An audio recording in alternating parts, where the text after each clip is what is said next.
Hello everyone.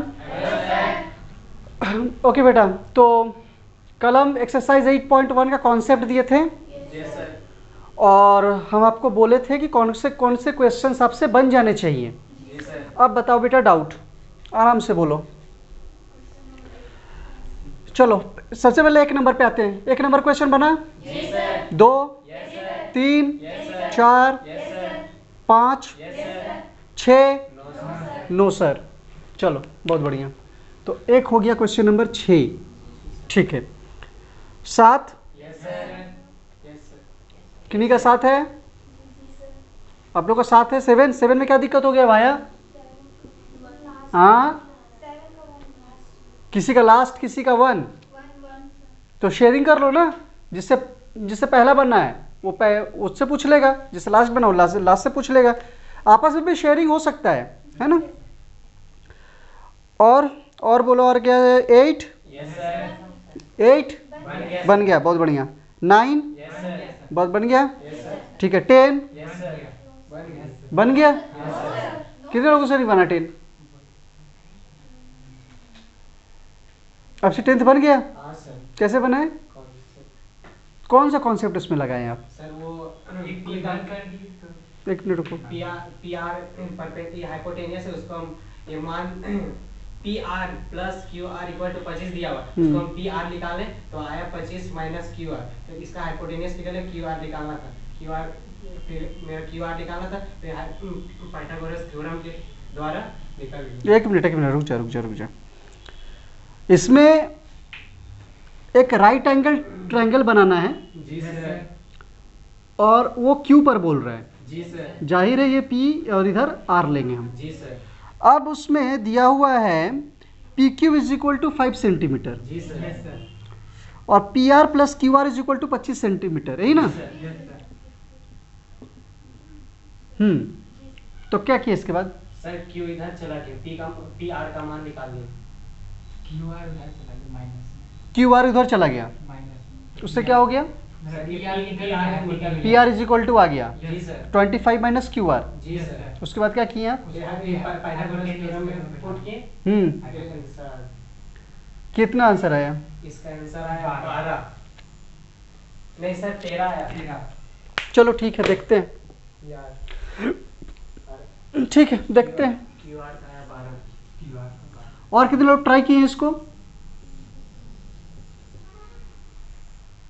किए? आया? अच्छा, कितने लोगों से 10 नंबर बना?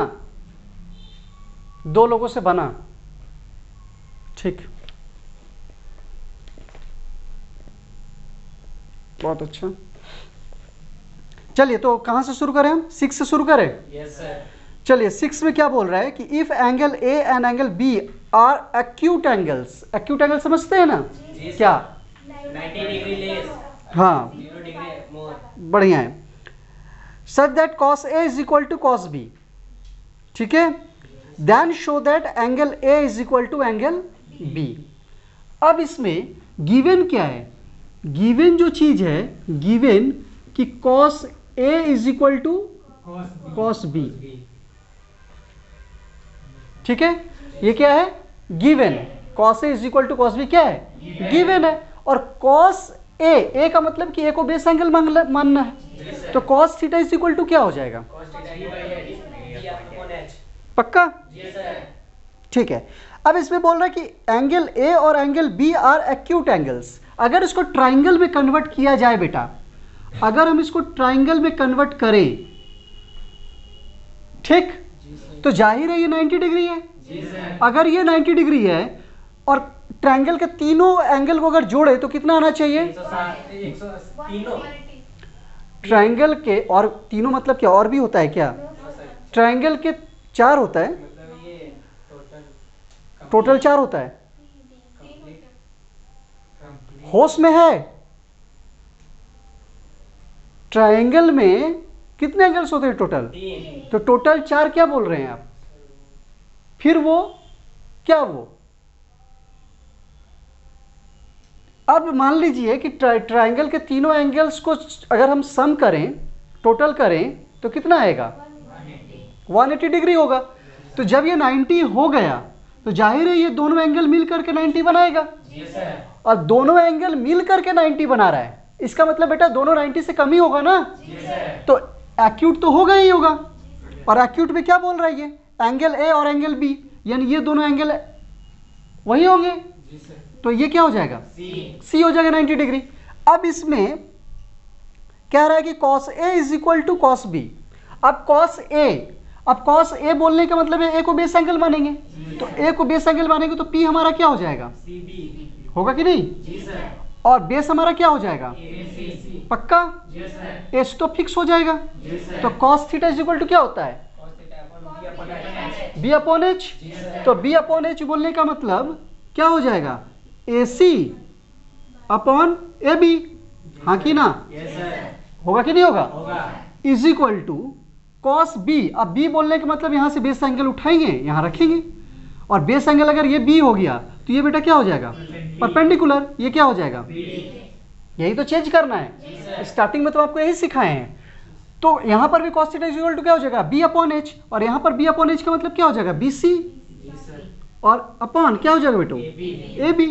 अब देखो डिनोमिनेटर सेम है, जी सर। डिनोमिनेटर सेम है मतलब ये क्या हो जाएगा, कैंसिल हो जाएगा, बचेगा क्या, AC is equal to BC। अब यहाँ पर AC ये वाला साइड और ये वाला साइड क्या है, इक्वल है, और जब साइड इक्वल है तो उसका ऑपोजिट एंगल भी क्या होगा, इक्वल होगा। ये रूल है, ये थ्योरम है, और इसको हम लोग पढ़ेंगे आगे, ठीक है ना। कि अगर ट्रायंगल में, ये 90 डिग्री की बात नहीं कर रहे, किसी भी ट्रायंगल की बात कर रहे हैं, मान लो ये एक ट्रायंगल है, ठीक है, और इस ट्रायंगल में क्या है, ये भी जो है वो इक्वल है किसका, AC का, ठीक है, ये साइड और ये साइड क्या है, इक्वल है। तो इसके ऑपोजिट एंगल C और इसका अपोजिट एंगल B, तो angle B is equal to angle C automatically होगा। जी सर। बात समझ में आ रही है कि नहीं आ रही है, ये एक थ्योरम है, ठीक है ना। तो अब इसका फॉर्मूला समझ लीजिए, जो समझना है समझ लीजिए। तो जो ऑपोजिट, जो इक्वल साइड्स है उसका जो ऑपोजिट एंगल होगा बेटा वो क्या होता है, इक्वल होता है। तो उस हिसाब से AC का ऑपोजिट एंगल कौन है, एंगल B, और BC का ऑपोजिट एंगल कौन है, एंगल A। उस हिसाब से एंगल A इक्वल क्या हो जाएगा, और यही तो प्रूफ करना था ना बेटा। क्लियर हो रही है बात, ठीक है, कॉन्सेप्ट है। अब यहाँ पे रीजन हम लिख देंगे, जो रीजन अभी हम आपको बताए हैं, ठीक है ना। चलो बना लो इसको। कोई डाउट है तो पूछो पहले, कोई डाउट है, पक्का।